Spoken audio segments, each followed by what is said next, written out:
बच्चों, आज बसंत पंचमी है।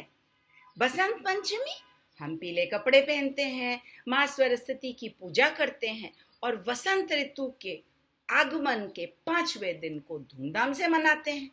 क्यों और कैसे, आइए बताते हैं आप सबको वसंत पंचमी के बारे में अम्मू एंड यू चैनल पर, जहां मैं हूं अम्मू और आप लोगों के लिए बड़ी ही रोचक कहानियां लेकर मैं हर बार आती हूं। तो बसंत पंचमी की शुरुआत कैसे हुई? हिंदू पौराणिक कथाओं के अनुसार ऐसा माना जाता है कि भगवान ब्रह्मा ने इसी दिन ब्रह्मांड का निर्माण किया था। सृष्टि की रचना करके जब उन्होंने संसार पर एक नजर दौड़ाई तो उन्हें चारों तरफ सुनसान निर्जन ही दिखाई दिया। वातावरण बिल्कुल शांत था, जैसे किसी की वाणी ही न हो। कोई बोल नहीं रहा था, कहीं पर कोई आवाज न थी।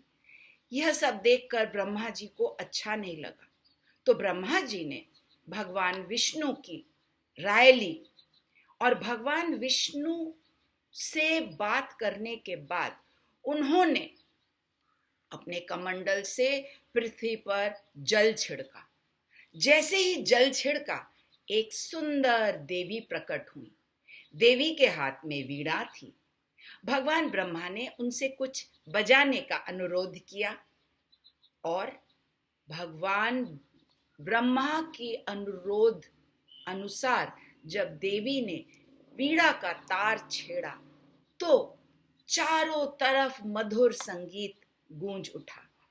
तभी से उस देवी को वाणी और ज्ञान की देवी सरस्वती के नाम से जाने लगा। ऐसी देवी जिन्होंने ब्रह्मांड में ध्वनि की पहचान कराई। उन्हें लोग वीणा वादिनी के नाम से भी जानते हैं, क्योंकि उन्होंने वीणा वाद्य के द्वारा ही इस ध्वनि का हम सब से पहचान कराई थी। ऐसा माना जाता है कि देवी सरस्वती ने वाणी, बुद्धि, बल और तेज भी हम सबको दान में दिया, भेंट में दिया। और वसंत पंचमी, वसंत ऋतु के 5वें दिन हम जब मनाते हैं तो जीवन में नई नई चीजें शुरू करने का इसको बड़ा शुभ दिन मानते हैं। बहुत से लोग इसे गृह प्रवेश के दिन नए घर में प्रवेश करने के लिए मनाते हैं, कोई नया व्यवसाय शुरू करते हैं या महत्वपूर्ण परियोजनाएं शुरू करते हैं। इस त्योहार को अक्सर समृद्धि और सौभाग्य से जोड़ा जाता है। क्यों? क्योंकि सरस्वती ज्ञान की देवी हैं और जो हमें ज्ञान देता है उस ज्ञान से समृद्धि और सौभाग्य हमेशा जुड़ा रहता है। वसंत पंचमी के साथ ये माना जाता है कि वसंत ऋतु की शुरुआत होती है, जो फसलों और कटाई के लिए बड़ा अच्छा समय है।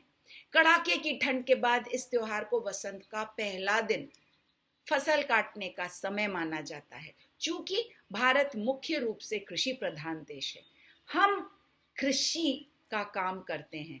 कृषक हमारे अधिकतर खेती करके धनोपार्जन करते हैं। इसीलिए इस त्योहार को भारतीयों के लिए बड़ा ही महत्वपूर्ण माना जाता है। और सरस्वती माता के प्रकट होने के दिन के साथ इसको जोड़कर विद्या, बुद्धि, कला, ज्ञान और समृद्धि, सौभाग्य से भरपूर माना जाता है।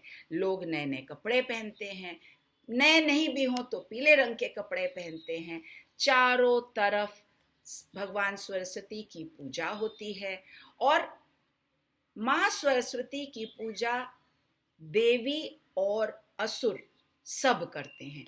देव और असुर सब क्यों करते हैं? क्योंकि सबको ज्ञान चाहिए। किसको ज्ञान नहीं चाहिए? इसलिए इसी दिन सब घर, स्कूल, कॉलेज, कार्यस्थलों पर देवी सरस्वती की पूजा होती है। माँ को सिंदूर चढ़ाया जाता है, श्रृंगार की बाकी वस्तुएं भी अर्पित करते हैं, पीले फूल से पूजा होती है।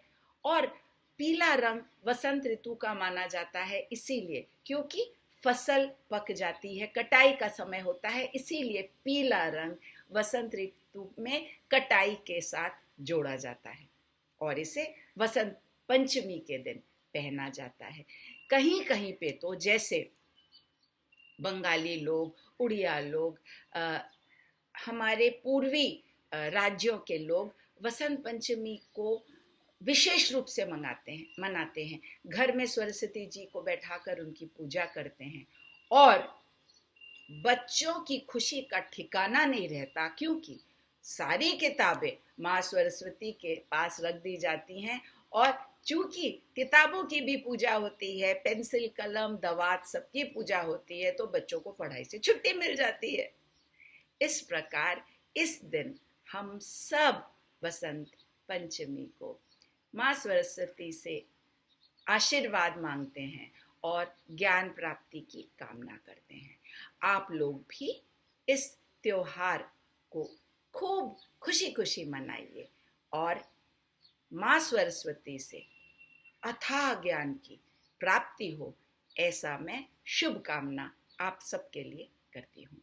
तो वसंत पंचमी त्योहार के बारे में जानकर आपको कैसे लगा, नीचे कमेंट सेक्शन में लिखकर बताइए। लाइक शेयर सब्सक्राइब करिए और अम्मू के आने का दोबारा फिर से इंतज़ार करिए। कहानी सुनने के लिए, समय के लिए बहुत बहुत धन्यवाद।